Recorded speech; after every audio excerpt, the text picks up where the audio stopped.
सूरज का गोला जलता हुआ मानो कि धरती पर आग फैला रहा हो। बदन जलता हुआ और साड़ी पूरी तरह पसीने से भीगी हुई।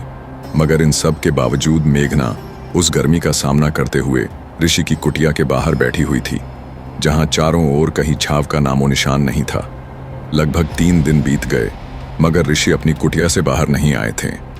मेघना बिना कुछ खाए पिए, मौसम की परवाह किए बिना कुटिया के बाहर ऋषि के बाहर आने की राह देखती रहीं। ऋषि जी उसे अपनी कुटिया में से देखते पर वे बाहर ना आते।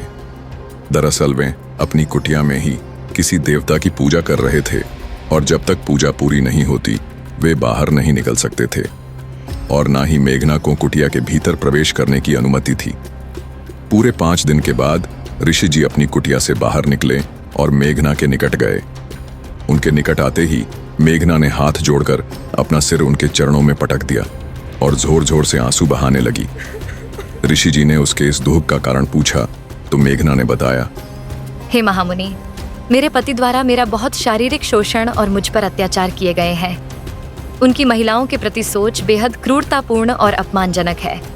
अतः मैं उनसे बेहद दुखी हूँ। आप मुझे कोई ऐसा वरदान दीजिए जिससे कि मैं उन्हें अपने वश में कर सकूं और उनके व्यक्तित्व में बदलाव ला सकूं। ऋषि जी अंतर्यामी थे और उनके पास अलौकिक शक्तियां थीं।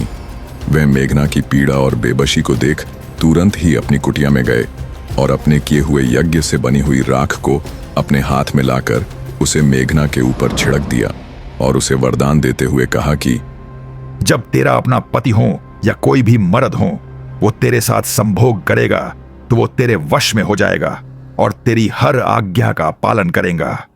और उसे पुनः वशीकरण से मुक्त कर साधारण अवस्था में लाने के लिए तुम्हें बस उसे याद कर हाथ जोड़कर मेरे नाम का 5 बार जप करना है। वो शीघ्र ही मुक्त हो जाएगा। परंतु ऋषि जी मेघना के व्यक्तित्व और उसके दुख के बारे में पूर्ण रूप से नहीं जानते थे।